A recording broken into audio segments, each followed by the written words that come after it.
มื้อนั้นเฮาไป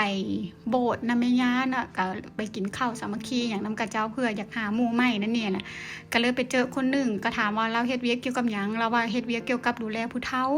และเราว่าอันเวียกแขนงการนี้ค่ะยังขาดคนอยู่กำลังต้องการแรงงานอยู่ประเทศอังกฤษว่าซั่นส่วนหลายเฮาเห็นคนฟิลิปปินส์น่ะค่อนข้างหลายเลยแล้วก็เจ้าได้เวียกค่อนข้าง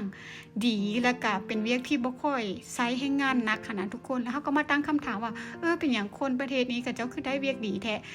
อันหลักๆน่าจะแม่นในเรื่องของภาษาทุกคนเพราะเขาเจ้าจะได้เปรียบเนาะภาษาอังกฤษ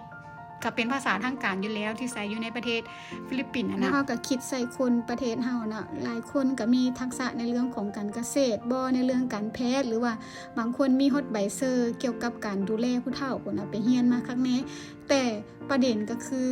เฮาน่ะจะด้อยในเรื่องของภาษาอังกฤษเป็นส่วนใหญ่นะมันก็เลยเฮ็ดให้เฮาบ่ได้ตามมาตรฐานตามที่ตลาดแรงงานต้องการนั่นน่ะอันนี้ก็น่าเสียดายนะทุกคนนั่นแหละทุกคนถ้าเฮามาเฮ็ดเวียกอยู่ประเทศอังกฤษเนาะเฮาก็ต้องได้เสียงภาษาอังกฤษตามมาตรฐานของเขาเจ้าและแต่ละหน้าเวียกก็จะมีระดับภาษาอังกฤษที่แตกต่างกันไปแหละถ้าเฮาได้จุดนี้ก็คือสิดีเนาะทุกคน